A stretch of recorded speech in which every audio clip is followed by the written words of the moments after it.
नादाधीनं जगत्सर्वम्।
आज जो बात कर रहे हैं, निर्मला जी ने चुनौती दी और भारत जी ने सुर में सुर मिलाया।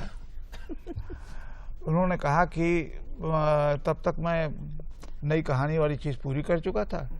आलोचना का संपादन 67 में मैंने शुरू किया और यानी विधिवत कायदे से, क्योंकि स्थिति राजकमल का तो मैं एडवाइज़र होकर के आया था। तो लगभग वो कॉन्ट्रैक्ट जो था वो 2 साल का था, वो ख़त्म हो गया। जनयुग से मैं यहाँ आया तो था जनयुग का संपादन करने के लिए। बीच में राजकमल से ओम प्रकाश जब चले गए, शीला जी के हाथ में आया, तब उन्होंने पार्टी के जरिए कहलाया कि भाई हमको एक चाहिए, हमको तो कोई जानता नहीं है, हिंदी की दुनिया में हमारी विश्वसनीयता नहीं है, तो कोई आदमी दीजिए। तो मैं राजकमल गया। 65 की बात है, 65 की बात। और 65 से 67 तक मैंने सलाहकार वाला काम किया उनके यहाँ। आलोचना चौहान जी निकाल रहे थे और उनके साथ करार था कि 4 अंक स्वातंत्रोत्तर हिंदी साहित्य के 4 अंक निकालेंगे, वो 4 खत्म हो गए। पूरा करने के बाद हाँ। आपके पास आ जाएगा। नहीं, इसके बाद उन्होंने आलोचना बंद कर दी थी। हाँ, बंद की थी। बंद कर दी। जब बंद कर दी और सलाहकार वाला हमारा काम ख़त्म हो गया, तब उन्होंने कहा कि आप चाहें तो आलोचना का काम, मैं बुरिया बसर बात के मैं बनारस लौटने वाला था, तो तब तक इन लोगों ने कहा कि नहीं कहाँ जा रहे हैं, कुछ काम हो जाए, मिल जाएगा, आप रुक जाइए। निर्मला जी ने कहा, शुभचिंतक मार्कंडे सिंह हमारे मित्र जो पुलिस अफसर थे वो थे, मैं रुक गया। शीला जी ने कहा कि आप आलोचना निकालिए, पैसा तो उतना नहीं है लेकिन निकालिए। तो दिल्ली का आकर्षण रुक गया। उस समय जब आलोचना में करने का मतलब आलोचना में लिखना भी था, कुछ संवाद करता था मैं तो सक्रियता के साथ। तो अब कहने में जो मैं बात लिखने वाली पर आ रहा हूँ, भारत जी साहित्य अकेडमी में सह सचिव थे, उप नहीं हुए थे, और हम लोगों की एक लड़ाई हम लोग हार चुके थे क्योंकि राही मासूम रजा को पुरस्कार नहीं मिला, एक मुक्तिबोध को नहीं मिल सका भारत जी के चाहते हुए भी, और पंडित जी ने मना कर दिया कि मैं गया यही कहने के लिए मुक्तिबोध को पुरस्कार के लिए। उन्होंने कहा भाई कविता में समझ, नगेंद्र जी को रस सिद्धांत पर दिया पुरस्कार और मुक्तिबोध को पुरस्कार नहीं मिला, और मैं चंडीगढ़ गया था ये कहने के लिए। उनको भारत जी ने कहा कि जाके आप गुरुदेव को मना लें तो हो जाएगा। गुरुदेव ने कहा कि भाई जो कह लो, हमारी जब समझ में नहीं आते तो मैं कैसे मुक्तिबोध को दे दूँ। बहरहाल नहीं मिला, तो ये सारी निराशाएं सब कुछ थी। तो मैं तो जाने वाला था, जो इस जी कर, तो बाद में बहुत आई। तो भारत जी ने कहा कि नामवर जी, कभी आप ही ने चुनौती दोगे कि पुरस्कार नामवर जी को दिलवा दीजिए। तो इन्होंने कहा कि नामवर जी अगर किताब लिख दें, एक मुकम्मल किताब लग करके, तो मेरी जिम्मेदारी है कि पुरस्कार मिलेगा। अंतरकथा भारत जी ने कहा कि अगर ये लिख देंगे, और कहा उन्होंने तो उसका मतलब है न कभी लिखेंगे ना। उन्होंने जो शर्त लगाई कि एक मुकम्मल किताब, निबंधों का संग्रह वगैरह नहीं, एक पूरी किताब लिख करके दे दें, जो गंभीर पुस्तक, आलोचना की पुस्तक हो, तब ये जिम्मेदारी मेरी है, लेकिन ये पूरा कर दें। तब तक मैं मॉडल टाउन से आ गया था तिमारपुर। जी हाँ, सड़क पार रहते थे। और वो किताब पूरी हुई क्योंकि ये अपने डिलीट के लिए लिख रही थी किताब। तो ये हुआ कि निर्मला जी तो डिलीट वाला काम कर रही हैं, आप क्या घास खोद रहे हैं यहाँ, आप भी कुछ कीजिए। तो इनकी चुनौती, भारत जी की चुनौती, कविता के नए प्रतिमान, लगभग एक सुसंबद्ध पुस्तक है, वो निबंधों का संग्रह नहीं है, नए सिरे से लिखी गई है। योजना बना करके मैंने कविता के नए प्रतिमान की लिखी कि नई कविता पर लिखूंगा। उसके मूल में एक ये भी था कि गुरुदेव ने मुक्तिबोध को पुरस्कार नहीं दिया था, इसलिए उसका जवाब भी हो कि मुक्तिबोध कविता के केंद्र में है। और जो नए कवि हैं, उसमें धूमिल का भी जिक्र आता है, रघुवीर साहब का है, श्रीकांत है, केदार जी भी हैं उसमें। जैसा होना चाहिए वैसे नहीं है, क्योंकि प्रगीतात्मकता के विरुद्ध और लंबी कविता और आदि चीज़ों को लेकर के हुआ। तब तक केदार जी में प्रगीतात्मकता ज़्यादा थी। खैर, तो वो किताब जो आप कह रही थी, और आपने कहा कि जम करके क्यों नहीं लिखा, तो वो ये किताब तो पूरी एक सांस में लिखी हुई किताब है, जैसे छायाबाद। उसमें जो वैचारिक खंड है, कितने साल पहले? 67 में। तो अब कितने साल हुआ? इस तरह वही तो प्रश्न है ना डॉक्टर साहब से उत्पन्न। नहीं, मैंने कहा ये नहीं, पुरस्कार महत्वपूर्ण नहीं था। नहीं, वो तो एक संयोग की बात है। ये कुछ कह रहे हैं महत्वपूर्ण नहीं, वो तो अवसर से उद्भूत लेखन भी सुव्यवस्थित हो सकता है। इसका एक उदाहरण इतिहास और आलोचना के लेख भी है, वो ज्यादातर वो भी अवसर से उद्भूत है, लेकिन वो बहुत एक सुव्यवस्थित भी लगती है, जो बाद में नहीं। ये इसमें मैं ये कहना चाह रहा था कि इसमें जो पहला खंड है कविता के नए प्रतिमान में, जिसमें वैचारिक बहसें हैं, उसमें तो केंद्र में मुक्तिबोध हैं, बार बार आते हैं, क्योंकि मुक्तिबोध ने भी बहुत सारे प्रतिमान गढ़े और गद्य मुक्तिबोध ने कविता पर जो लिखा है वो भी बहुत महत्वपूर्ण है, आपने उसको रेखांकित भी किया है। लेकिन जो रचना खंड है जहाँ आप प्रतिमान बनाते हैं अनुभूति की जटिलता और तनाव और इस तरह के, उसमें मुझे लगता है कि केंद्र में रघुवीर सहाय और श्रीकांत वर्मा ही है।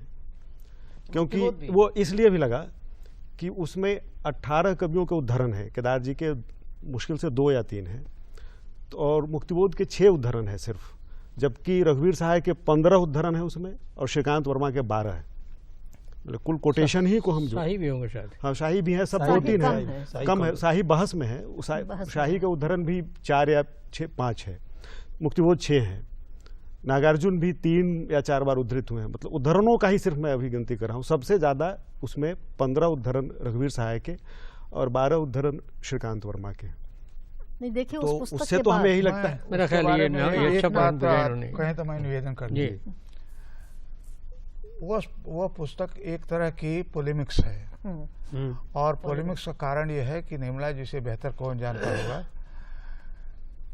दिल्ली विश्वविद्यालय का हिंदी विभाग केंद्र था, और नगेंद्र जी, बहुत सी गोष्ठियां होती थी, बहसें होती थी, बहुत बहसें होती थी, विवादास्पद यानी, और हमला था, क्योंकि जिस तरह के बाल स्वरूप राही वगैरह कवि को प्रोत्साहन नगेंद्र जी देते थे, जिस प्रकार के, तो आप समझ लीजिए कि लगभग यानी वात्स्यायन और वात्स्यायन के साथ रघुवीर सहाय, श्रीकांत वर्मा कवियों की एक दुनिया थी। उसके बरक्स इस्टेब्लिशमेंट के रूप में तो नगेंद्र जी थे, वो सभी ये लोग तो इस्टेब्लिशमेंट तो थे नहीं। बिल्कुल भिन्न।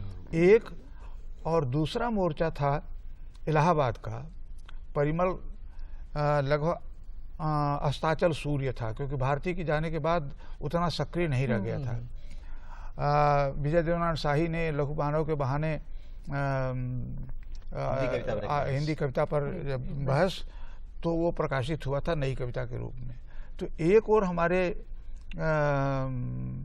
परिमल या प्रयोगशील परंपरा वाले लोग, और दूसरी ओर जो काव्यशास्त्र वाली परंपरा के थे, इसलिए जरूरत से ज्यादा बहस कविता के नए प्रतिमान में काव्यशास्त्र पर समझ रस सिद्धांत पर है। तो इन दो के बीच वो पोलेमिक्स था।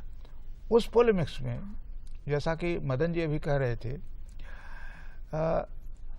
अज्ञेय की असाध्य वीणा पर भी है उसमें, लेकिन उसमें भी यानी राजनीति या कूटनीति नहीं है। अपनी पसंद के, अपने रुचि के कवियों में तो रघुवीर सहाय और श्रीकांत थे हमारे, यही नहीं कि मित्र थे, बल्कि आत्महत्या के विरुद्ध वाली कविताएं उसी समय लिखी हुई थी। तो इसलिए उसमें यह था कि नई कविता में अज्ञेय वाली कविता नहीं, नई कविता के अंदर से रघुवीर, श्रीकांत जो उभर रहे हैं, नई पीढ़ी के लोगों में धूमिल आ रहे हैं।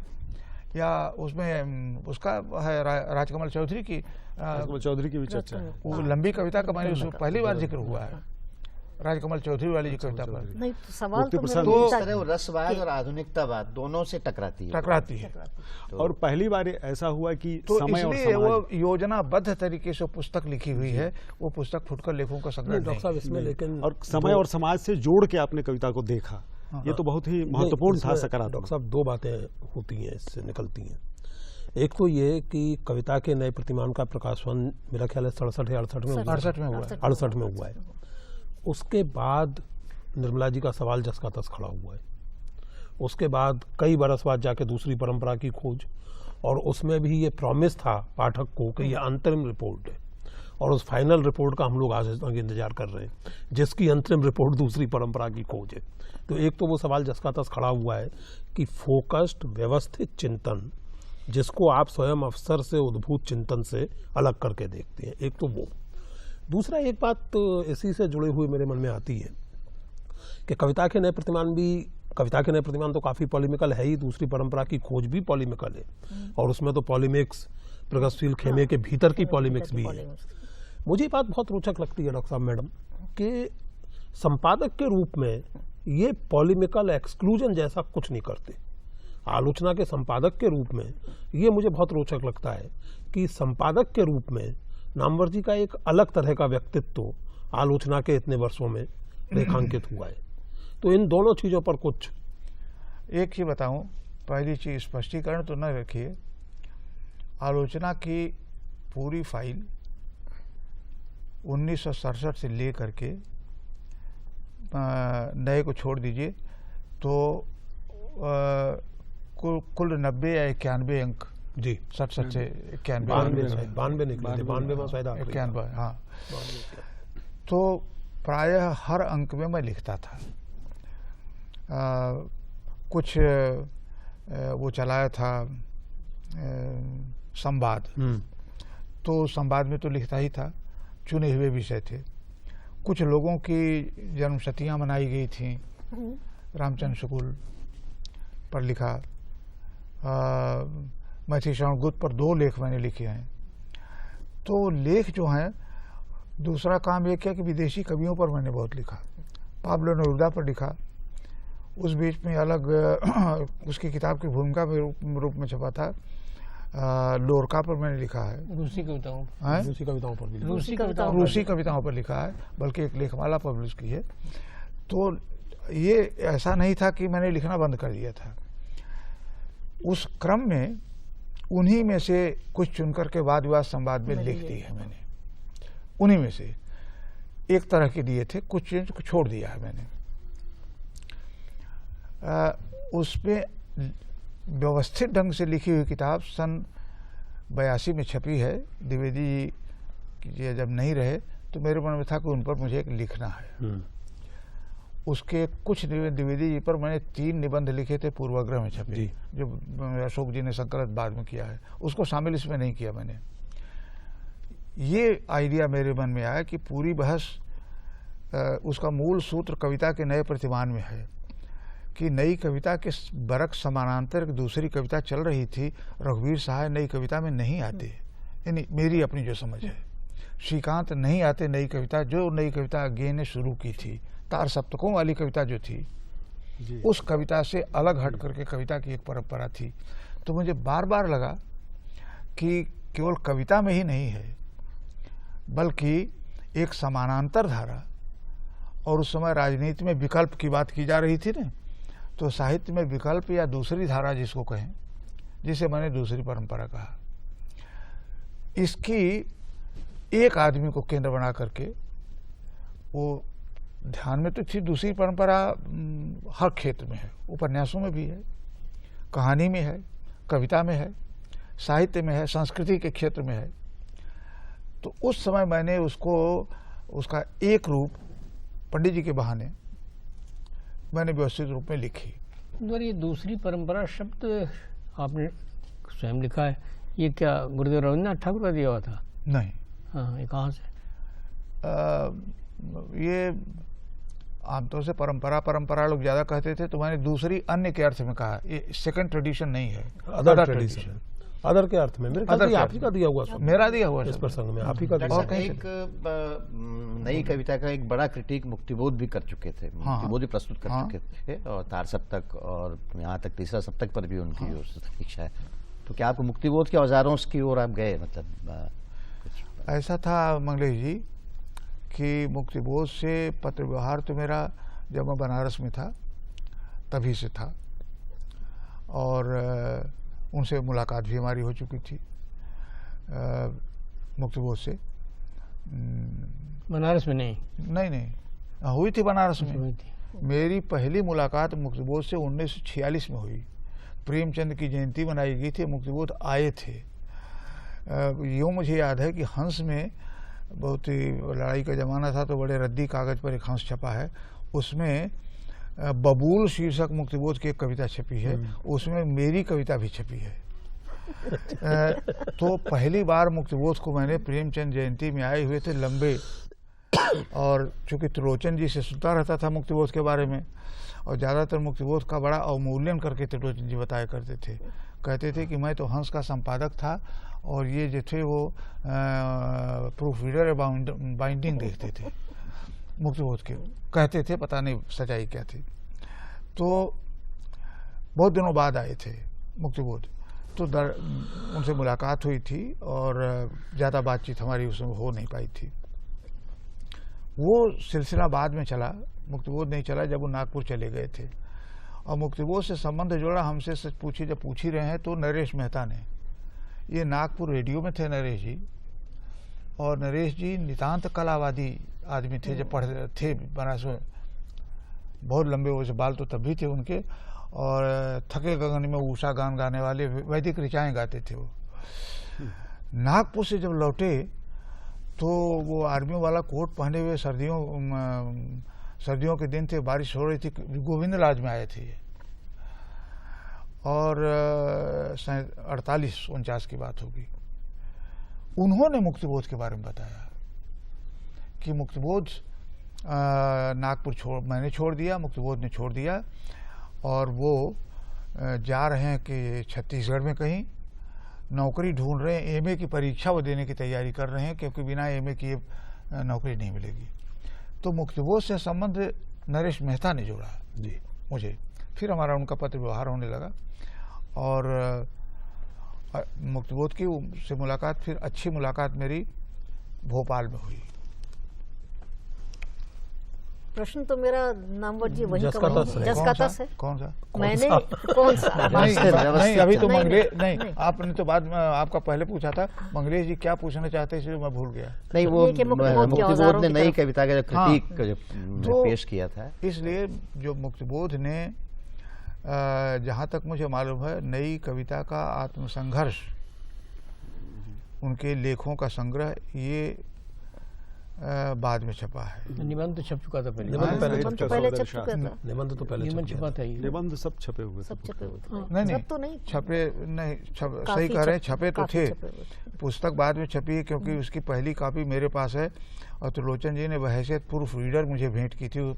वो मुद्रण उसका हुआ है बनारस में। उसके पहले उनकी पुस्तक आ चुकी थी, कामायनी वाली, क्योंकि कामायनी की 2 निबंध हंस में बहुत पहले छप चुके थे, जब वो थे 40 के दशक में थे, तब वो छप चुके थे। जिन लेखों का पहली बार मैंने जिक्र किया है कामायनी पर लिखे मुक्तिबोध के निबंधों का। उसके बाद मुक्तिबोध ने नई कविता का आत्मसंघर्ष तो बात का है। आप जो कह रहे थे कि मुक्तिबोध की कविता के प्रति एक लगाव तो था ही, क्योंकि कवि नाम की पत्रिका विष्णुचंद्र शर्मा ने जो निकाली, तो मैंने मुक्तिबोध को पत्र लेकर के कविता मंगवाई थी। मेरा ख्याल है और पहला राक्षस कविता में सीरियस पहली बार मैंने ब्रह्म राक्षस कविता छापी थी, उसमें कवि में छपी थी, और उस पर एक नोट मैंने लिखा था मुक्तिबोध पर जो एक पहला नोट मैंने लिखा था वो कवि में लिखा था, ब्रह्म राक्षस कविता। ब्रह्म राक्षस आप ही लाए थे कविता, मैं ले लेकिन यहाँ एक बात जोड़ लूं, इसलिए मुक्तिबोध को मैं बनारस रहते हुए उन दिनों से उनके काव्य सिद्धांत, काव्य दृष्टि, आलोचनात्मक दृष्टि से लगाव मुक्तिबोध से तो तब का था। बंधुवर एक छोटी सी बात, चूंकि मुक्तिबोध की बात हो रही है, मुक्तिबोध के एक अनन्य मित्र थे शमशेर जी। 2 कविताएं आप इलाहाबाद से लाए थे थोड़े अंतराल पे, ब्रह्म राक्षस, और उसके बाद या उससे पहले याद नहीं कर पा रहा हूँ मैं, टूटी हुई बिखरी शमशेर की, जिसको कविता नहीं कहते थे। लेकिन ऐसा कुछ लोगों का अनुमान है, बल्कि अनुभव है पढ़ के, कि शमशेर का सबसे कम उल्लेख है कविता के नए प्रतिमान में। ऐसा कैसे हुआ? आप कह रहे हैं तो मैं सोचूंगा। है तो कविताएं भी उनकी उद्धृत हैं। तो नागार्जुन जी का भी नहीं है शायद? है, बहुत है नागार्जुन, बहुत है। 2 या 3 उद्धरण नागार्जुन के हैं, और शमशेर के भी वही 5 उद्धरण। 5 हैं। रघुवीर जी पर या श्रीकांत जी पर, मुक्तिबोध पर अलग अलग लेख हैं, लेकिन ऐसा इनमें से प्रगतिशील अलग-अलग लेख तो सिर्फ मुक्तिबोध पर है। ऐसा है, देखिए इन कवियों के बारे में त्रिलोचन पर 2 लेख मैंने लिखे हैं, और नागार्जुन का पूरा विशेषांक आलोचना का निकाला, उसमें लेख लिखा है। नागार्जुन की कविताओं का पेपर बैक जो संस्करण निकला, उसकी मैंने भूमिका लिखी है। और केदारनाथ अग्रवाल जब हंस मैंने आलोचना निकाली, तो पहले ही अंक में शमशेर जी से लिखवाया मैंने, आग्रह करके, फूल नहीं रंग बोलते हैं, कि लंबी समीक्षा लिखवा करके मैंने छापी थी। इसलिए केदारनाथ अग्रवाल, नागार्जुन, शमशेर, और किसका और नाम लिया मैंने? शमशेर और केदारनाथ अग्रवाल, नागार्जुन और शमशेर, इन लोगों के बारे में ऐसा कहीं नहीं था। लेकिन ये मतलब, लेकिन ये जो कविता के नए प्रतिमान में नहीं है। तो मेरा मतलब कविता के नए प्रतिमान को मैं एक ऐसी आलोचना पुस्तक के रूप में देखता हूँ जो कि उस समय जो नई कविता के जो कवि आपके अनुसार नई कविता की संवेदनात्मक और वैचारिक अवधारणा में नहीं आते हैं, और जो कि उससे आप उनकी परंपरा को अलग करते हैं कि ये लोग नई कविता के कवि नहीं हैं, जिसको कि मुक्तिबोध कहते हैं कि वो कहते हैं कि जिस कविता में स्थानांतरगामी प्रवृत्ति नहीं है वो नई कविता का क्रिटिक इसी तरह पेश करते हैं कि इस कविता में स्थानांतरगामी प्रवृत्ति नहीं है। आप शायद स्थानांतरगामी प्रवृत्ति जिन कवियों में है उनको आप अलग करते हैं कि ये लोग नई कविता की जो मुख्य धारा है उसमें ये लोग नहीं हैं, इसलिए ये लोग एक दूसरी परंपरा में जो आते हैं। तो एक बड़ा काम अलगाने का और एक नई क्षीर विवेक का जो काम है, आलोचना का जो काम होता है, तो वो एक पुनर्मूल्यांकन करती है शायद नई कविता का। जहाँ तक इन कवियों का सवाल है, मैं इसलिए कह रहा हूँ कि आधुनिक साहित्य की प्रवृत्तियाँ नाम की जो मेरी पुस्तक है, जो सन 54 के आसपास की है, उस पुस्तक में प्रयोगवाद पर लेख अलग है, प्रगतिवाद पर लेख अलग है, और प्रगतिवाद वाले लेखों में उस समय उनकी माझी न बजाओ बंसी केदारनाथ की कविता उद्धृत की है, बल्कि वो किताब के रूप में नहीं छपी थी, आए थे तो मैंने ले लिया था। शमशेर की कविताएं उसमें उद्धृत है, नागार्जुन की हैं। प्रगतिशील कविता का जहाँ, प्रगतिशील साहित्य का जहाँ जिक्र किया उसमें सबसे इन्हीं लोगों का है, प्रयोगवाद से अलग किया है।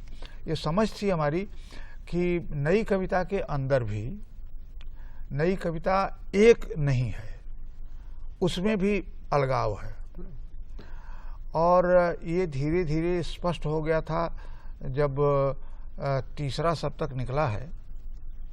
तो तीसरा सप्तक निकलते निकलते, क्योंकि आखिर में सच पूछे तो आत्महत्या के विरुद्ध ब्रेक है अज्ञेय से अलग होने का, और श्रीकांत जी ने जो कृति निकाला था तो कृति ने एक तरह से अज्ञेयवादी साहित्य उसके बरक्स निकाला था। तो एक विकल्प और दूसरी परंपरा की चीज़ जो थी वो कविता में ही बन रही थी, बाकी चीज़ों में थी, और लिखते समय मेरे ध्यान में यही चीज़ थी कि दूसरे अलग करना चाहिए। वैसे भी आपने एक इंटरव्यू में कहा था कि आपके सबसे प्रिय कवि शमशेर हैं। हाँ, तो लेकिन इस दृष्टि से तो माना जाए कि शमशेर पर उतना ज़्यादा आपने नहीं लिखा, प्रिय रहने के बावजूद। मैं जब कह रहा तो मेरे दिमाग में वही बात थी। बहरहाल इससे हम चलें आगे। मेरा ख्याल है कि हाँ, एक आरोप आप पर और बहुत लगाया जाता है अक्सर कि वैसे आपने खुद भी कहा वाद विवाद संवाद में कि आपके निबंधों में वैचारिक असंगतियाँ मिल सकती हैं। तो जाहिर है बहुत अच्छे वक्ता हैं आप, इसमें तो कोई दो राय है ही नहीं, आपका कोई जवाब नहीं है। लेकिन ये एक आरोप बराबर आपके ऊपर लगाया जाता रहा है कि आलोचना की एक तरह की वाचिक परंपरा पूरी आपने एस्टेब्लिश की। लेकिन प्राय लोग कहते हैं कि जैसे इन्होंने कहा कि मदन कश्यप ने, कि आपने कहा कि शमशेर आपके बहुत प्रिय कवि हैं, लेकिन बाद में शमशेर पर कुछ बहुत लिखा नहीं। उस तरह से प्राय ये लोग कहते हैं कि ये अक्सर होता है कि एक बात को आप एक बार कहते हैं और बहुत जल्दी उसकी विरोधी बात आपके वक्तव्यों में सामने आ जाती। क्या ये मतलब ये वही पोलेमिकल बने रहने का आग्रह, नहीं पोलेमिकल, या ये भूल जाते हैं आपके पहले, इसे वैचारिक विकास के रूप में देखा, या वैचारिक विकास है? नहीं, मैं विकास और ह्रास तो मैं नहीं कहूँगा, इसकी प्रकृति की बात कहूँगा कि दृढ़ विश्वास और आस्था का दौर एक था जिसमें आप वेद वाक्य समझते थे अपनी बात को। साहित्य में कोई लोग सिद्धांतवादी लोग थे। जिस दौर में मेरा माने निर्माण हुआ मानसिक बौद्धिक, पढ़ते लिखते सोचते हुए, उधेड़ बुन जिसे कहते हैं, तो साहित्य में आमतौर से हम निष्कर्षवादी साहित्य को बहुत ऊंचा साहित्य नहीं मानते हैं। उपन्यास में निष्कर्ष निकाल दिया, कविता कोई निष्कर्ष निकाल दे तो निष्कर्षवादी साहित्य कोई बहुत बड़ा होता हो जरूरी नहीं है।